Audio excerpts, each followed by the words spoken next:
مسعود رضی اللہ تعالیٰ عنہ والی ترمذی کی حدیث ہے. بھائی نے محترم نے سوال پوچھا ہے کہ ترمذی میں عبداللہ بن مسعود سے روایت ہے کہ میں تمہیں ایسے نماز پڑھ کے نہ بتاؤں جیسے نبی نے پڑھی ہے. تو آپ نے صرف تکبیر تحریمہ والا رفع الیدین کیا, اس کے علاوہ رفع الیدین نہیں کیا. تو یہ حنفیہ کی دلیل ہے. اور عبداللہ بن مسعود ساری زندگی اسی طرح نماز پڑھتے بھی رہے ہیں اور ان کے سارے شاگرد بھی اسی طرح پڑھتے رہے ہیں نماز, کہ صرف تکبیر تحریمہ میں کرتے تھے.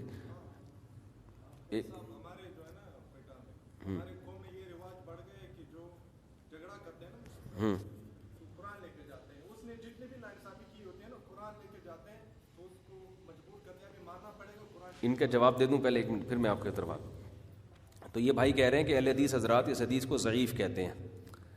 تو اہل حدیث حضرات سے دلیل پوچھو کیوں ضعیف ہے. وہ حوالہ یہ دیتے ہیں کہ عبداللہ ابن مبارک نے اس حدیث کو ضعیف کہا ہے. تو خوب سمجھ لیں, عبداللہ بن مبارک نے اس حدیث کو نہیں کہا, اس سے پہلے والی حدیث کو ضعیف کہا ہے, وہ بھی عبداللہ بن مسعود سے منقول ہے. تو وہ ان سے خلط ملط ہو جاتا ہے بحث میں. جس پہلے والی کو ضعیف کہا ہے تو وہ یہاں فٹ کر دیتے ہیں اس کو. اس کی سب سے بڑی دلیل یہ ہے کہ خود امام ترمذی نے اس حدیث کو ایک نسخے میں حسن کہا, ایک میں حسن صحیح کہا. اور اہل حدیث حضرات تو ناصر الالبانی رحمہ اللہ کو بہت مانتے ہیں. ناصر الالبانی نے اس حدیث کو صحیح قرار دیا ہے.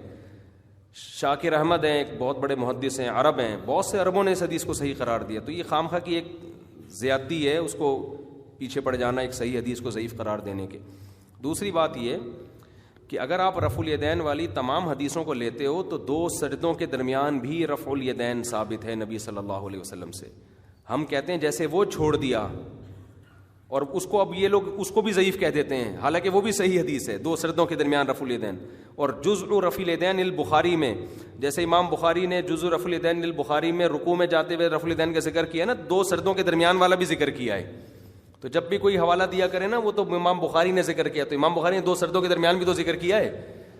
تو ہم کہتے ہیں رفع الیدین کرنا تو نبی سے ثابت ہے, دو سجدوں کے درمیان بھی ثابت ہے, اور بعض صحابہ سے بھی ثابت ہے, لیکن آہستہ آہستہ نبی نے کثرت سے قلت کی طرف گئے ہیں. آخر وقت میں آپ نے صرف اور صرف تکبیر تحریمہ والا رفع الیدین کیا, اس کے علاوہ باقی ترک کر دیا. اس پہ بہت سارے قرائن ہیں, بہت سارے ثبوت ہیں اس پر, ان پر بھی موضوع نہیں ہے, ورنہ میں کئی بار اس پر بات کر چکا ہوں میں.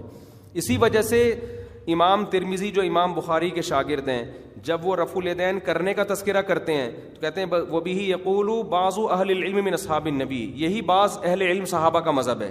لیکن جب رفع الیدین نہ کرنے کی بات آتی ہے تو کہتے ہیں وہ بھی یقول غیر واحد من اہل العلم من اصحاب النبی, یہی بہت سارے صحابہ اہل علم صحابہ کا مذہب ہے. تو صحابہ میں بھی اکثریت رفع الیدین نہ کرنے کی قائل تھی. یہی وجہ ہے کہ امام ترمذی نے رفع الیدین کرنے والے صحابہ کا نام ذکر کیا, نہ کرنے والے کا نام ذکر نہیں کیا, کیونکہ وہ کثیر تھے. اور اس وقت سے لے کے آج تک امت کی اکثریت رفع الیدین نہ کرنے کی قائل رہی ہے, کیونکہ اہل کوفہ کوئی بھی رفع الیدین نہیں کرتا تھا. اور کوفہ کیونکہ حضرت علی کی خلافت کا مرکز تھا نا, حضرت علی نے وہاں آباد ہوئے ہیں, تو ان کے شاگردوں میں علم بہت, اسلام کا مرکز کوفہ بن گیا تھا. تو وہیں سے پھر پوری دنیا میں جو اسلام گیا ہے, آج بھی دنیا میں 50% سے زائد لوگ وہ ہیں جو رفع الیدین کے بغیر نماز پڑھتے ہیں. تو یہ کیسے ہو سکتا ہے کہ امت کی ایک بہت بڑی کثرت اتنی بڑی گمراہی پہ جمع ہو گئی. باقی ہم اس کے بھی قائل ہیں, اگر کوئی کر رہا ہے اس کی رائے ہے. ہم یہ کہتے ہیں کہ آپ اپنی رائے کو قرآن و حدیث پیش کر کے دوسرے پہ تھوپو نہیں آپ, کہ ہم ہی کو پتہ ہے باقی سارے جاہل ہیں. ایسا نہیں ہے. ہم جو نماز پڑھ رہے ہیں الحمدللہ ہمیں اطمینان ہے, مجھے اطمینان ہے کہ میں صرف تکبیر تحریمہ میں رفع الیدین کرتا ہوں, باقی نہیں کرتا.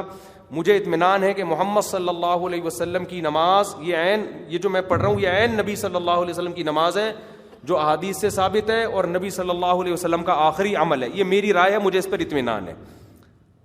اور اس پہ بہت سارے فقہاء اس کے قائل ہیں, بہت سارے صحابہ اس کے قائل ہیں. اور جو رفع الیدین والی حدیثیں اس سے نبی سے کرنا ثابت ہوتا ہے, استمرار ثابت نہیں ہوتا, کیونکہ کرنا تو دو سجدوں کے درمیان بھی ہے.